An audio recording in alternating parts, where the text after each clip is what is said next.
Assalamualaikum warahmatullahi wabarakatuh. Selamat sore dan selamat datang kawan pajak di Tax Live episode ke-125. Kawan pajak, bagaimana kabarnya hari ini? Semoga kawan pajak semua dalam kondisi sehat ya. Mudah-mudahan kawan pajak yang sedang sibuk dengan apapun aktivitasnya selalu diberikan kelancaran dan kesuksesan. Amin. Tax Live episode ke-125 hari ini disiarkan langsung dari lantai 16 Gedung Mar'i Muhammad, kantor pusat DJP bersama saya Rifat Hairi. Saya mulai IG Live hari ini dengan pantun ya kawan pajak. Ada Mbak Rere suka salak, salaknya manis dari Surabaya. Selamat sore kawan pajak, yuk kita ramein live-nya. Kawan pajak, episode kali ini tentunya saya tidak sendirian loh, karena bersama saya sudah hadir narasumber yang siap berdiskusi bareng hingga setengah jam ke depan. Narasumber kita hari ini adalah Mas Dwi Langgeng Santoso yang sehari-hari bertugas sebagai penyuluh pajak di Direktorat P2 Humas Kantor Pusat DJP. Selamat sore Mas Langgeng. Baik, selamat sore Mbak Riri. Bagaimana kabarnya Mas? Silakan menyapa kawan pajak dahulu. Alhamdulillah kabar baik. Selamat sore kawan pajak semuanya. Selamat bergabung di Tax Live pada sore hari ini, Kamis 22 Februari 2024. Jadi Mbak Riri juga sehat nih kabarnya ya? Alhamdulillah sehat. Alhamdulillah. Nah, bagaimana Mbak Riri cuaca di Jakarta pada hari ini ya? Kayaknya masih panas ini ya? Baik. Panas. Baik, kalau kita lihat benar banget Mbak Riri ya, masih panas di luar. Tapi semoga walaupun katakan cuaca sedang panas, tapi nanti pikiran tetap dingin itu ya. Pikiran tetap dingin, adem, sehingga nanti kita bisa menyampaikan materi dengan jelas dan kawan pajak nanti juga bisa menerimanya dengan baik seperti Boleh itu. dong Mas, kita sapa nih kawan pajak. Boleh banget dong. Baik, sebelum kita mulai nanti Mbak Riri gitu ya, betul. kita coba menyapa-nyapa kawan pajak yang sudah bergabung di kesempatan pada sore hari ini.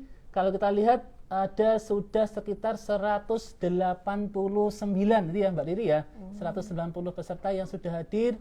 Monggo boleh banget kawan pajak jika berkenan untuk menyebutkan nama dan asalnya gitu ya, Mbak Riri ya. Ini saya cari lagi. Oke. Orang Makassar mana nih? Nah, mana orang Makassar? Oke, Mbak Riri orang Makassar namanya? Suami. Oh, suami orang Apa Makassar. kareba Mas? Baji. Ya, baik.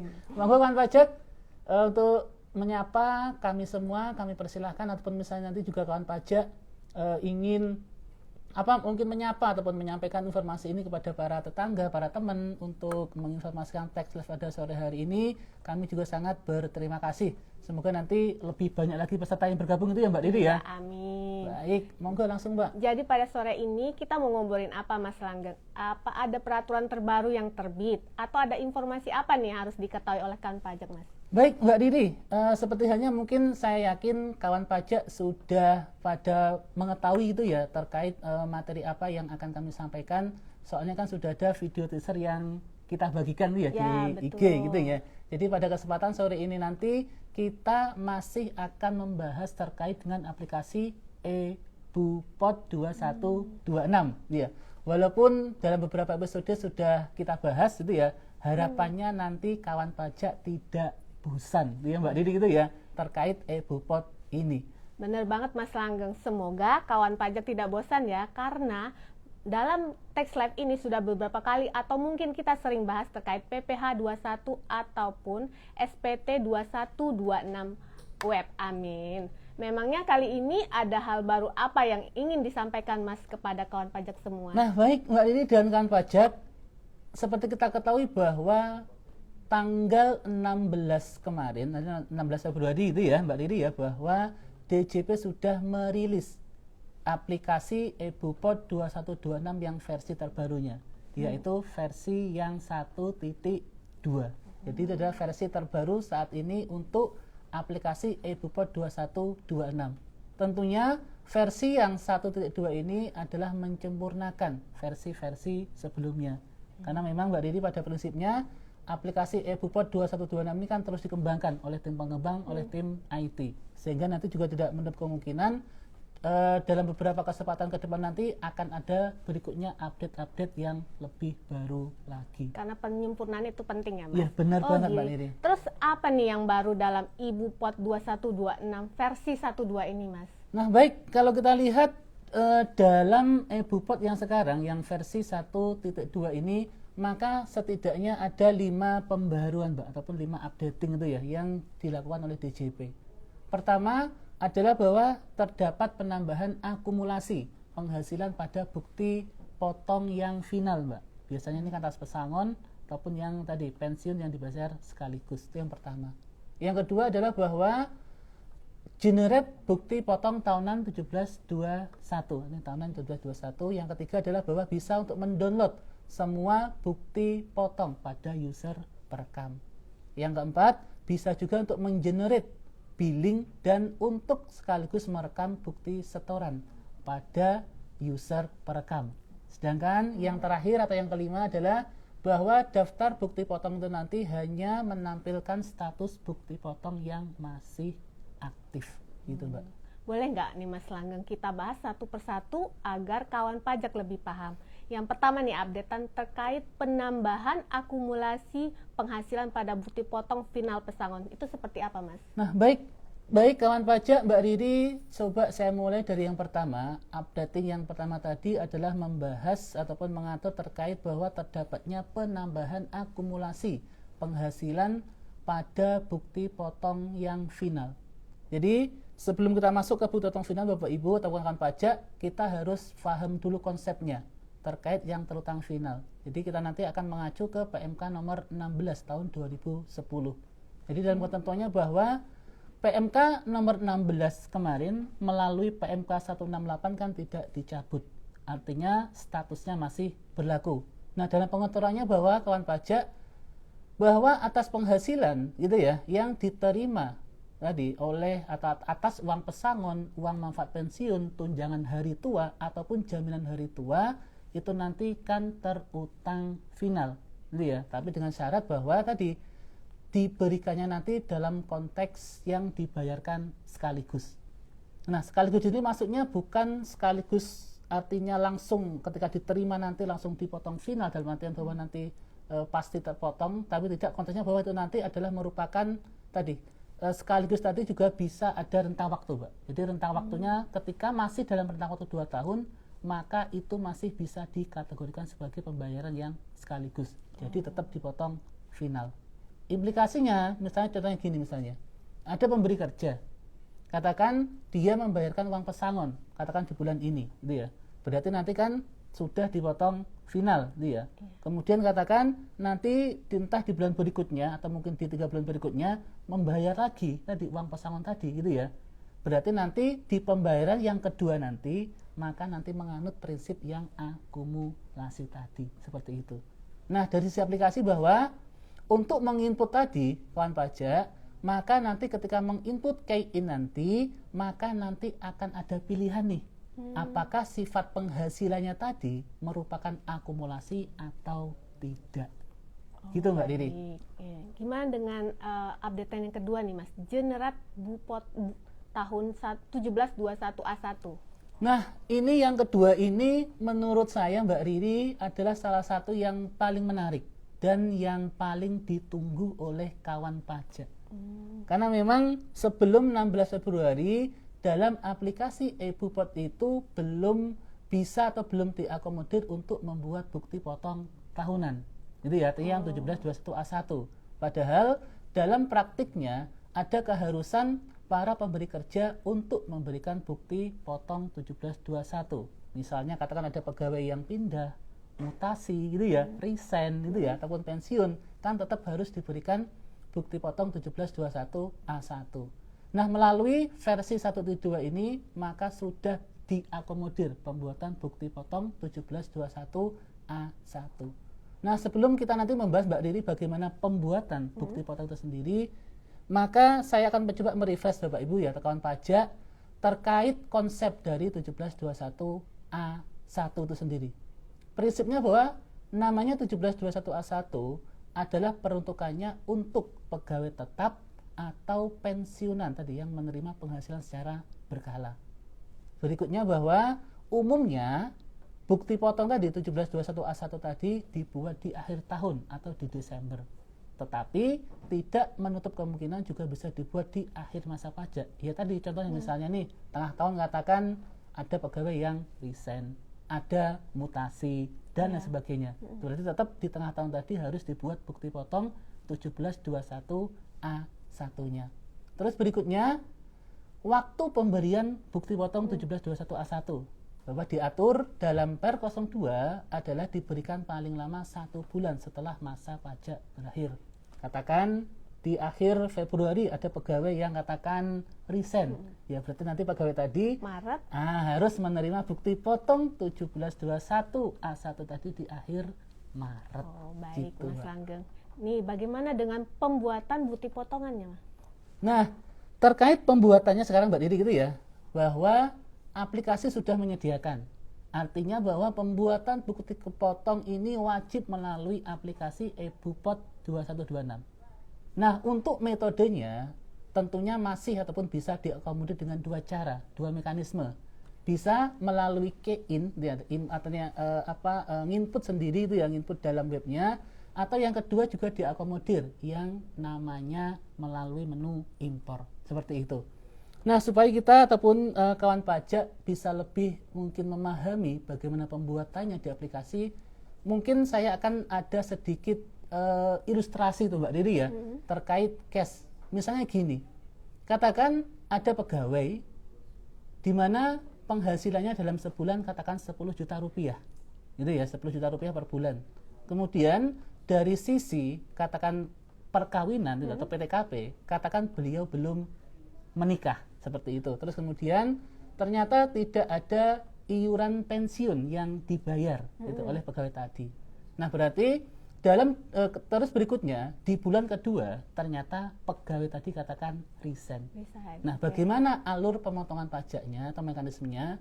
Tentunya untuk bulan Januari kan menggunakan yang namanya rumus TER bulanan. Ya, kita lihat rumus TER tadi, PTKP TK0 berarti masuk TER A, penghasilan 10 juta akan terutang PPh dengan tarif 2%.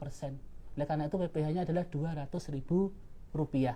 Nah, setelah sudah ternyata tadi di bulan 2 tadi katakan dia resign, berarti harus dibuatkan bukti potongnya.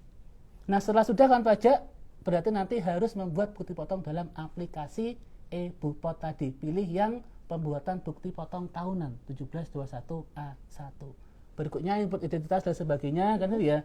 Terus berikutnya tahapan pertama ketika menginput nanti kita menentukan dulu berapa penghasilan bruto yang diterima. Dan nanti kita input 10 juta rupiah. Karena yang diterima di Februari tadi adalah 10 juta rupiah. Baru selanjutnya kita nanti menginput penghasilan bruto yang sesuai dengan format 1721A1.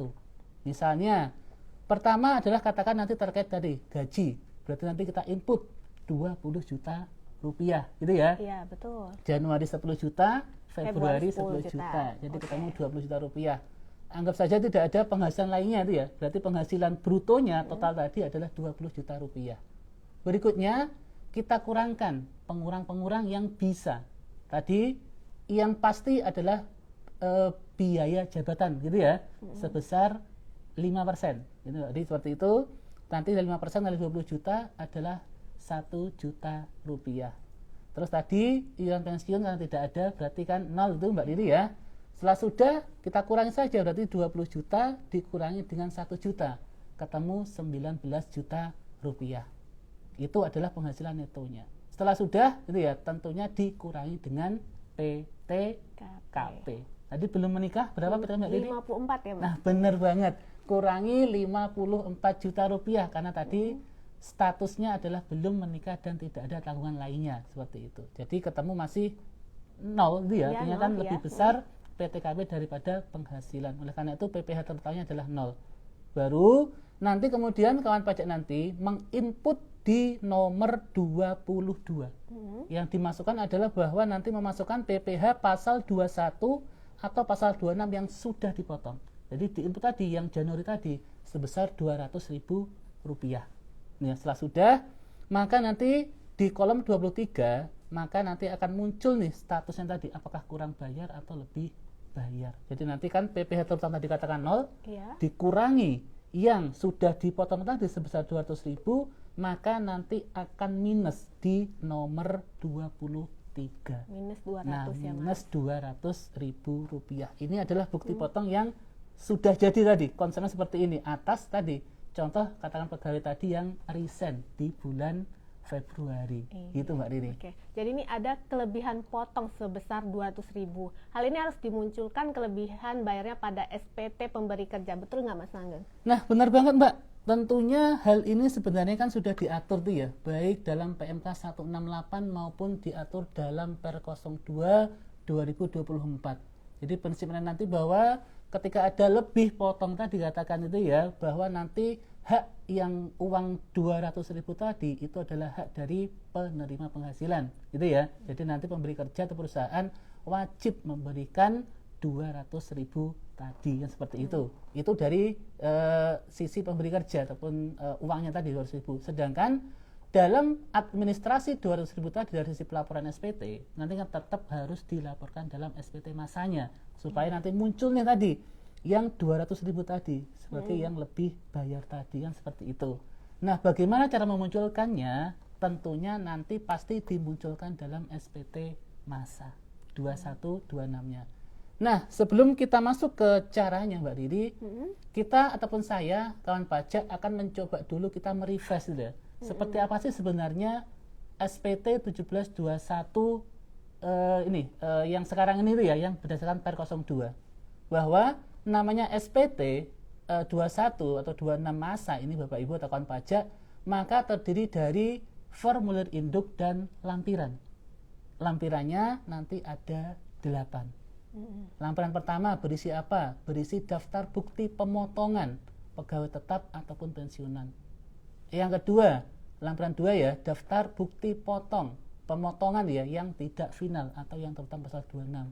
Sedangkan lampiran 3 berisi daftar bukti pemotongan yang sifatnya final. Sedangkan yang lampiran 4 itu nanti berisi SSP ataupun PBK. Lampiran 5 berisi biaya. Lampiran 6 adalah bukti potong tidak final atau pasal 26. Lampiran 7 adalah bukti potong final.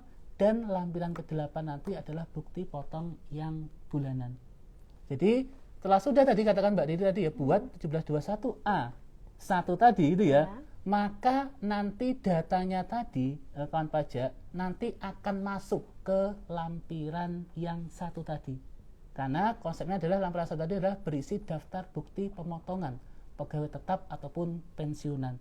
Jadi nanti muncul nih siapa penerima tadi, nomor bukti potongnya berapa penghasilan brutonya kan itu ya, termasuk tadi berapa PPh yang terutang. Nanti PPh nanti akan minus di situ nanti ketahuan Mbak Riri. Ya. Setelah sudah di lampiran 1, tentunya nanti akan masuk ke formulir induknya itu ya. Sama nanti di P yang angka 1 tadi muncul nih pegawai tetap katakan tadi berapa penghasilannya katakan 1. Penghasilannya katakan 10 juta gitu ya. Kemudian PPh-nya tadi adalah nanti minus 200.000. Setelah sudah katakan tidak ada penghasilan lain Bapak Ibu, tidak ada penghasilan lain, maka nanti di kolom 11 yang di formulir SPT, maka nanti akan minus 200.000 rupiah. Nah, selanjutnya nanti tinggal kita ikuti yang bawahnya tadi untuk penghitungan LP-nya, apakah ada PPh yang ditanggung pemerintah, apakah ada kompensasi dari masa sebelum dan sebagainya, sehingga nanti katakan nggak ada, maka nanti akan bisa menjadi lebih bayar di SPT-nya, sehingga nanti ada pilihan di kompensasi ke masa pajak berikutnya. Otomatis statusnya SPT-nya menjadi lebih bayar. Oke. Gitu Mbak Didi. Berarti ini memudahkan banget ya Mas untuk kawan pajak yang memiliki kasus yang seperti disampaikan oleh Mas Langgeng. Untuk yang updatean selanjutnya terkait download all bukti potong pada user perekam, ini gimana Mas? Nah baik, pada prinsipnya Mbak Riri, yang namanya bukti potong kan bisa untuk di download. Nanti nggak mungkin kita merekam tapi nggak bisa kita download. Betul. Kan nggak mungkin. Nah, dulu kan pajak sebelum yang versi 1.2 ini bahwa bukti potong itu bisa di download sebenarnya, dan itu sudah bisa, tetapi satu persatu tuh Mbak, artinya klik bukti potong yang bersangkutan, oh ini baru nanti kita download, klik lagi baru kita download. Nah sekarang tidak, sekarang bahwa yang namanya perekam itu nanti bisa mendownload semua bukti potong. Artinya dari satu klik saja, klik download, maka nanti otomatis ke download semua bukti potong. Nanti dalam bentuk zip ataupun RAR seperti itu hasilnya. Nah, tetapi yang perlu digarisbawahi bahwa cetakan bukti potong yang di-download bukan semua bukti potong yang terekam dalam aplikasi. Tetapi cetakannya nanti adalah hanya bukti potong yang direkam oleh si perekam itu sendiri. Jangan lupa bahwa dalam konsep e-bupot ini kan sangat dimungkinkan akan ada beberapa perekam gitu ya. Misalnya katakan si yang induk katakan ataupun si akun utamanya itu Mbak Riri gitu ya, katakan yang bagian teksnya dia punya akun sendiri nih untuk merekam nih yang atas pemotongannya, tapi kemudian ada bagian katakan HRD dia diberikan akun sendiri kan ya, akun sendiri untuk merekam, atau bagian lain diberikan akun sendiri untuk merekam. Nah maka andai saja katakan HRD saja, HRD gitu ya, HRD merekam, sudah merekam, baru nanti saya download nih, mendownload, maka nanti yang ke download total tadi hanyalah bukti potong yang terekam oleh HRD tadi. Jadi contohnya misalnya gini, total semua bukti potong katakan 300, yang utama 100, terus perekam A 100, HRD tadi katakan 100. Ketika HRD tadi langsung klik download tadi, maka yang ke download tadi atau yang kecetak tadi hanya bukti potong yang direkam oleh HRD tadi. Jadi aman ya Mas? Iya aman. Nah ini sekaligus tadi bahwa dengan konsep ini nanti maka tadi yang isu konfidensial yang selama ini rame itu akan teratasi itu. Artinya bahwa penghasilan yang memang hanya bisa diketahui dalam konteks tertentu oleh katakan bagian tertentu, ya maka nanti bagian lain tidak bisa untuk melihatnya itu. Jadi kalau konteksnya katakan penghasilan hanya bisa diketahui oleh HRD itu ya, berarti nanti HRD nanti tambahkan sebagai user perekam itu ya, baru nanti bukti potong tadi hanya bisa diakses ataupun dilihat oleh HRD tadi, tidak bisa perekam lain untuk melihatnya. Baik Mas, ini untuk updatean yang keempat terkait generate billing dan merekam setoran pada user perekam, ini gimana Mas? Nah prinsipnya mungkin hampir sama ini Mbak ya, bahwa namanya billing tadi kan, namanya di aplikasi tadi kan bahwa kan si perekam tadi kan menginput bukti potong. Tentunya atas bukti potong tadi kan ketahuan nih berapa jumlah bukti potong, berapa penghasilannya, termasuk berapa PPh yang terutang atas perekaman bukti potong tadi. Katakan gini, katakan dari total PPh gitu ya, katakan ada 10 juta. Sedangkan yang atas induknya katakan tadi 3 juta, terus katakan dari yang tempat A tadi katakan 3 juta, sedangkan yang dari HRD tadi katakan kan terutang 4 juta, kan gitu ya. Berarti nanti ya sama HRD tadi bisa untuk membuat atau merekam tadi, membuat billing tadi yang atas 4 juta tadi. Karena kan yang muncul kan 4 juta itu Mbak Diri ya, jadi membuat billing senilai 4 juta, kemudian nanti juga bisa membayarkan senilai 4 juta, baru nanti menginput bukti setornya tadi yang senilai 4 juta rupiah. Seperti itu Mbak. Oke, nah update yang terakhir nih Mas. Daftar bukti potong hanya menampilkan status bupot yang masih aktif, bisa tolong jelaskan nggak Mas? Nah ini menarik Mbak Riri, menariknya bahwa kalau kita perhatikan dulu sebelum adanya yang versi 1.2 ini, bahwa dalam aplikasi bukti potong ataupun aplikasi e-bupot kawan pajak semuanya, maka dalam daftar bukti potong itu nanti berisi semua bukti potong yang sudah direkam semuanya, baik yang statusnya katakan belum posting, baik yang statusnya katakan sudah posting, baik yang dihapus ataupun mungkin yang batal. Jadi dulu itu semua muncul itu Mbak. Nah itu biasanya membuat kawan pajak atau wajib pajak bingung. Biasanya kan menganggap, loh saya kan sudah hapus nih bukti potong ini itu ya, loh kenapa kok masih muncul lagi itu ya di layar itu ya. Nah itu biasanya membuat kawan pajak bingung. Sebenarnya padahal Mbak Didi ya, statusnya itu sebenarnya walaupun awal ini ya, walaupun katakan masih muncul sekalipun, tapi dalam status tadi kan ketahuan sebenarnya apakah dia sudah posting, belum posting, ataupun batal. Tetapi memang kadang wajib pajak mungkin kurang teliti itu ya, ataupun loh kok masih muncul, padahal kalau dilihat detail sebenarnya ketahuan, oh statusnya ini walaupun muncul tetap sudah batal atau tetap sudah terhapus seperti itu. Tapi memang mungkin kurang efektif. Oleh karena itu ya tadi, bahwa supaya lebih efektif itu ya, maka ya tadi ketika ada bukti potong yang memang sudah terhapus ataupun batal, ya maka nanti tidak muncul lagi dalam list bukti potong yang ada di aplikasi. Nah itu lebih mempermudah lagi kawan pajak. Oh berarti hanya ini loh bukti potong yang sudah saya rekam dan saya akui kan itu Mbak Diri ya. Ini mempermudah wajib pajak juga sebenarnya. Baik, terima kasih Mas Langgeng. Wah, sudah semakin utuh ya kawan pajak pemahaman kita tentang e-bupot 2126 versi 12 ini. Nah, kawan pajak, sekarang mari kita masuk ke sesi tanya jawab. Kami akan coba menjawab pertanyaan-pertanyaan yang kawan pajak sampaikan langsung di kolom komentar.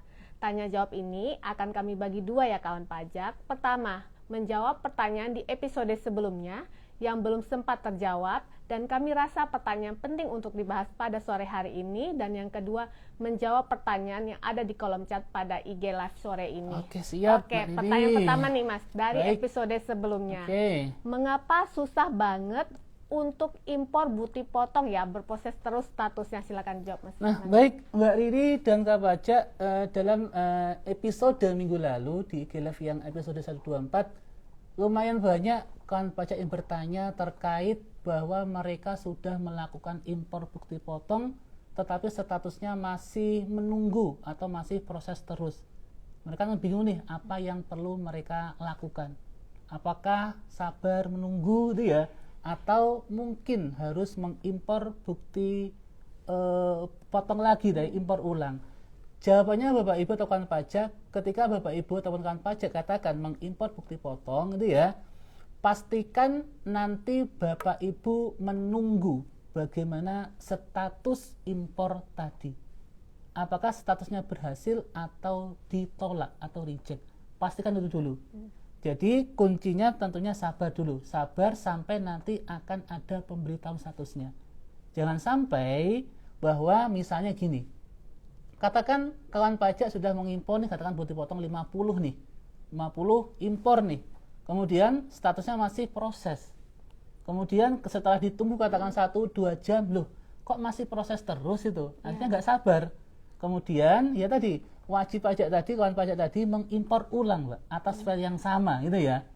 Nah kemudian katakan setengah jam berikutnya, ternyata bukti potong tadi dua-duanya berhasil ke upload. Berhasil semuanya, nggak ada reject. Gitu ya. Maka ketika berhasil nanti dalam bukti potong yang kerekam tadi ataupun yang muncul nanti, maka munculnya bukan lagi 50 Mbak, Tapi double 100.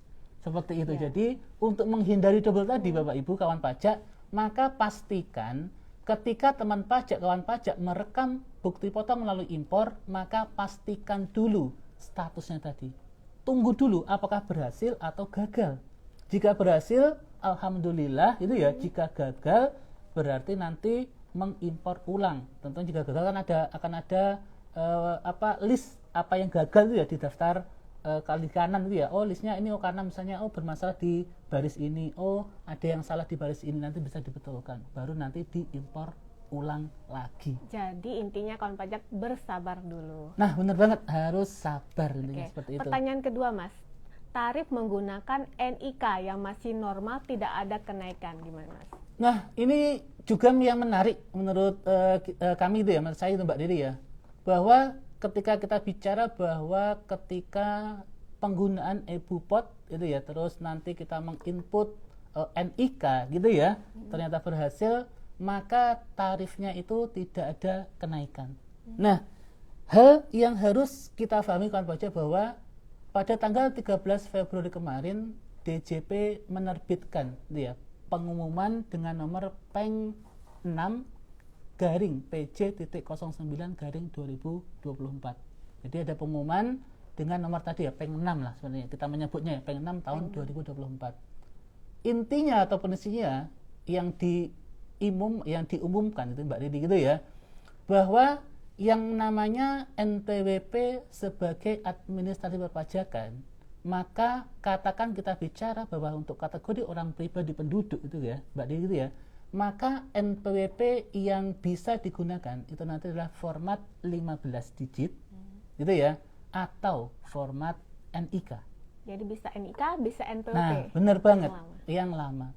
Tetapi untuk format NIK juga ada keterangannya, ada penjelasannya, bahwa NIK tersebut pada prinsipnya harus merupakan NIK yang sudah diadministrasikan oleh Direktorat Jenderal Kependudukan dan Pencatatan Sipil. Artinya sudah masuk milik data di Dukcapil. Berikutnya bahwa NIK tadi sudah terintegrasi dengan sistem administrasi DJP. Seperti itu.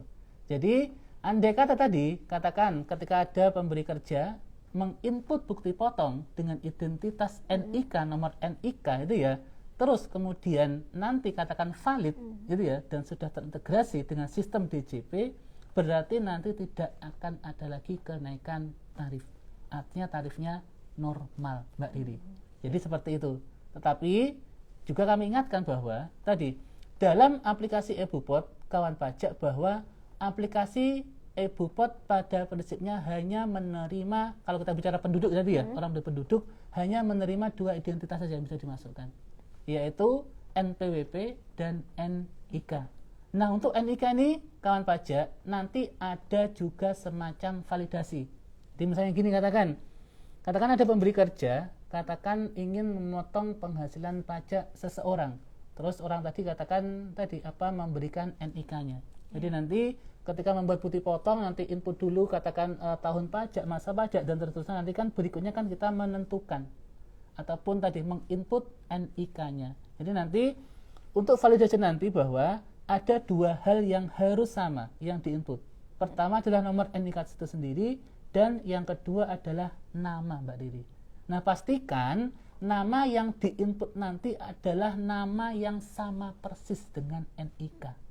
Jadi jangan beda nih, misalnya kayak Mbak Riri nih, katakan namanya, nama saya kan Rifat, F2 Mas. Rifat Khairi, ya. Katakan nicknya katakan X apa gitu ya. Kemudian katakan waktu input di nama tadi, katakan F-nya cuma 1, katakan cuma Rifat Khairi atau mungkin Rifat Khairi, nggak ada hanya dan sebagainya. Maka ketika validasi, maka nanti akan gagal gitu.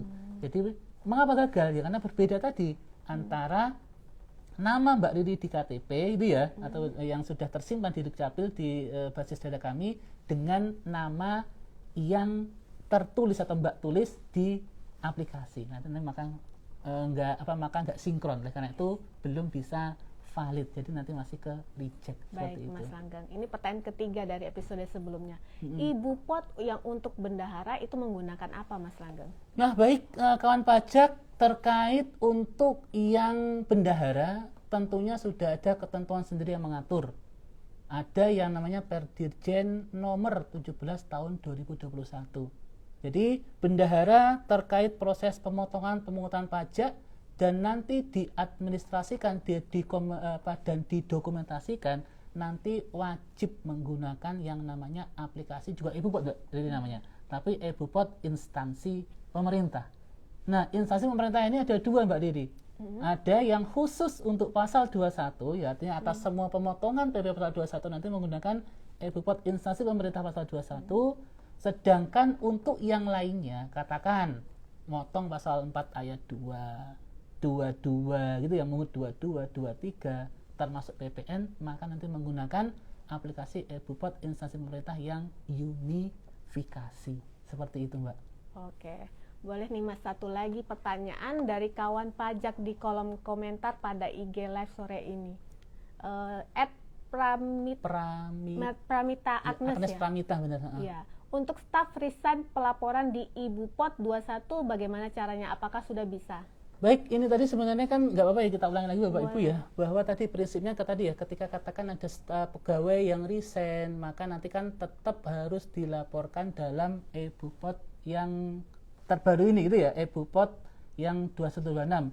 Dulu memang belum ada menu untuk itu gitu Mbak Riri ya, tapi sekarang melalui versi yang 1.2 sudah ada menunya gitu ya. Jadi nanti pemberi kerja nanti bisa membuat 1721A1 nanti baik melalui key-in tadi yang langsung di web tadi di aplikasi masing-masing, atau misalnya dikatakan jika pegawainya banyak nih, katakan yang resign kebetulan banyak katakan, nanti bisa menggunakan atau diakomodir dengan yang namanya menu impor tadi gitu Mbak. Oke, baik Mas. Baik kawan pajak, mudah-mudahan kawan pajak puas ya dengan penjelasan yang telah diberikan oleh Mas Langgeng. Nah, mengingat waktu yang terbatas, ada closing statement yang ingin disampaikan nggak Mas Langgeng? Baik, terima kasih Mbak Riri, terima kasih kawan pajak sebagai closing statement atau penutup. Nah, artinya kan bahwa sekarang ini kan namanya aplikasi e-Bupot 2126 ini kan sudah diperbarui gitu ya, artinya ada update terbaru yaitu versi 1.2.